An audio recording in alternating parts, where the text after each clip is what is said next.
You might not realize it, but Star Wars is full of some very cursed frames. From Dooku's head sitting on the ground to a bad CGI Obi-Wan fighting against Jango Fett, today I'll be ranking 20 of the craziest frames in these movies. Okay, starting off with number 20, Anakin is thick. 19. Luke, lightsaber bend. This refers to a frame from Episode 6, Return of the Jedi, where after Luke unleashes his fury on Vader and swings his lightsaber left and right into the panels around him, in one frame you can actually see the lightsaber bend, which definitely feels like one of those things they would have put in the original trilogy before they had really figured out the lore yet. 18. Obi-Wan over Grievous. This one isn't that great, but it is this moment when Obi-Wan is fighting against General Grievous, and after waiting a moment to find a weak point in the spinning blades of Grievous, he flips over him, resulting in this one picture of Obi-Wan having the high ground over Grievous, which is the actual reason he ended up beating him. Next up at 17 is Ghost Ahsoka. This is a frame from the Clone Wars episode Victory and Death, the last one of the show, where a shot of Ahsoka fades into that of an Imperial shuttle, which makes Ahsoka look like she has bright, beady eyes and is possessed. According to Dave Filoni, this was put in as a reference to the popular Minecraft creepypasta Herobrine. Okay, Dave Filoni did not say that, bro. 16 is Stormtrooper Surprise. I feel like this one speaks for itself, so I'm gonna move on. And at 15 is Kanan T-Pose. This is a frame from Star Wars Rebels where we can see Kanan Jarrus standing here with a T-pose from Fortnite, and the sheer power of this move knocks over two stormtroopers while Ezra is watching in shock. 14. Dracilian background characters. Here we have a moment from Return of the Jedi during the Rebel Alliance meeting scene where we see a few different hooded figures on one side of the room. These are actually members of the Dracilian species like Ori Marco, who is the one who is seen here with an eye patch on the far right. The funny thing is this character was known in the fandom as Prune Face for a long time, until eventually being named. I always remember him from this book, Star Wars in 100 Scenes, that I had when I was younger, and never really knowing who he was, because it showed it during the indoor scene, and I was like, is he in the background of Indoor somewhere like some creature? But turns out he's in the Rebel meeting scene actually. 13. Jabba the Hutt himself. This entry refers to the credits of The Phantom Menace, where Jabba is listed as being played by himself, and while that would be pretty cool to just happen to see, it is interesting that the person that actually voiced Jabba in this scene in episode 1 is unknown, but Larry Ward is who voiced him in Return of the Jedi, and sadly passed away in 2007, although technically this could have been him, I suppose. At 12 is Kylo Ren face. So, remember Kylo Ren's famous temper tantrums throughout the sequel trilogy? I know, yet another reason why you guys like them so much, but well, how about the one from The Last Jedi where he destroys his helmet and then marches past the screen, leading to this freeze frame of Adam Driver's face, which in my opinion perfectly expresses the state of modern Star Wars fans. At 11 is Baby Transition. Here we see a transition from Leia on Alderaan being held by Bail Organa and his wife Breha to the desert of Tatooine where Luke would be handed off by Obi-Wan, but if paused at the right moment, we get this shot which is reminiscent of Teletubbies and is pretty funny to look at. That's what George gets for all those iMovie type transitions he used in this film.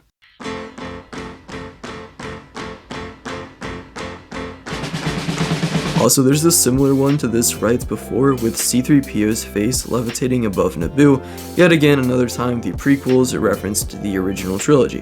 10. Dooku goes to cut Anakin. This is right before Anakin gets his arm cut off by Count Dooku, where we can see this strange frame of Dooku with this goofy smile as Anakin just holds his arm out for Dooku to slice. Dooku actually makes a number of strange faces in this scene for whatever reason, probably because Sir Christopher Lee is a dog and wanted to show how light of a duel this was for him. An off-brand space mullet and some emo kid really is not a big threat. 9. Darth Vader's eyes. This is a terrifying moment from A New Hope where you can see the eyes of Darth Vader appearing through his helmet while he's in his TIE fighter in A New Hope. The reason this happened is because when this movie was made, the eyepieces for Vader's helmet were red colored and translucent, which in studio lighting showed like this, where you could actually see his eyes there, and this was later changed to a solid black color for episode 5 and 6, as well as Revenge of the Sith, to fix this issue. Number 8. Chewbacca whole tongue. tongue hole. Okay, I know what you're thinking. What is he talking about right now? But I assure you, this makes perfect sense. Basically, in many frames like this one, here if you look closely at Chewie, you'll notice a small hole in his tongue, actually 2 little holes, and this is possibly to help Peter Mayhew breathe out of the suit, but I couldn't find any verification on that, so don't take that as canon by any means. 7. Anakin and Obi-Wan speeder. Here we see a frame from the Coruscant speeder chase in Attack of the Clones, when Anakin and Obi-Wan go through the power couplings, which brought forth the birth of this picture, which makes it look like Annie and Obi had one too many death sticks.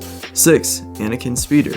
Also in this same scene, we get a shot of Anakin through the window of this XJ6 airspeeder, which looks like Anakin has the Giga Chad filter being applied to his face. 5. Cursed Tatooine. This is another strange transition where Tatooine turns to Geonosis at night, which makes this look like a strange horror nighttime version of Tatooine, and the interesting thing is that when you think about it, Tatooine and Geonosis are very similar. I mean, not only are they both desert planets, but they also both have these very similar types of rock formations. A large portion of this YouTube channel, that being The Blue Bounty Hunter, is just dedicated to horror and Star Wars at this point, so I guess we can add Tatooine at Night movie with Tusken Raiders hunting you down in a maze of rocks to that list, because like, someone's definitely keeping track of that, right? 4. Obi-Wan CGI. This is a moment in episode 2 when Obi-Wan is whipped through the air following Jango Fett's plunge off the side of the Kaminoan building. We get a shot of CGI Obi-Wan, which when zoomed in and enhanced is actually quite terrifying. Now please don't use this as another example of bad prequels CGI, because 1, this is unnoticeable in the final product, and 2, the prequels actually have extremely great and revolutionary CGI that generally still holds up really well to this day, other than maybe some battle droids and certain shots of Jar Jar from episode 1, and also some green screen shots from episode 2, but then again, even the original trilogy has certain parts that haven't aged quite as well, like the Battle of Endor for instance. 3. Palpatine hologram. This is when Senator Palpatine's hologram on Naboo cuts out and we get a brief moment of him stretched out at a hilarious angle. Also, his voice sounds like Darth Sidious for a moment too, which is a cool use of dramatic irony, or just, just a cool effect in general. 2. Dooku's head. After Anakin fights, defeats, and eventually beheads Dooku, there is a wide shot where we can see his head drop to the floor and then roll across the ground next to his body. This enhanced freeze frame shows his head facing the camera and landing perfectly upright. I'll bet you can get this one out of your head. Ha ha ha. Number 1. Vader's skeleton. So there's a recurring effect in these movies from Revenge of the Sith all the way to Return of the Jedi, which is that Force lightning makes your skeleton show up briefly, which is really just a homage to Hollywood movies, where this effect is seen as more realistic within movie logic than what would actually happen, and well, we see it on Mace and here with Vader as well.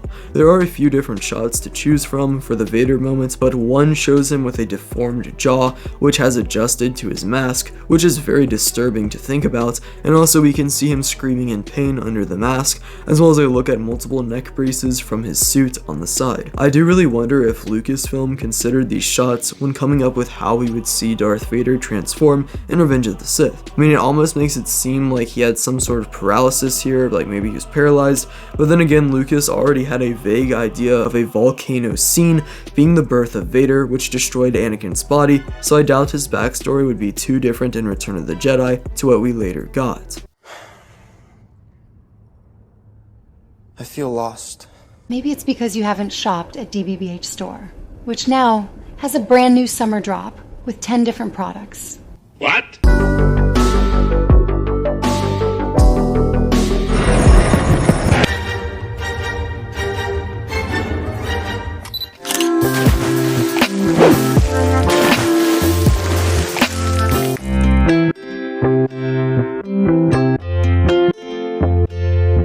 Use code VaderWasRight for 25% off all products. But anyway, that's it for this video. You can subscribe if you want to. Please consider checking out the new summer merch drop, as there are some really cool things on the website, and I would really appreciate if you just check that out. Also, check out the live streams that we're doing every Friday night. Also, I upload normal videos every Friday at 5 o'clock p.m. Eastern Standard Time. Also, I post shorts 2 times a day every single day. But yeah, see ya.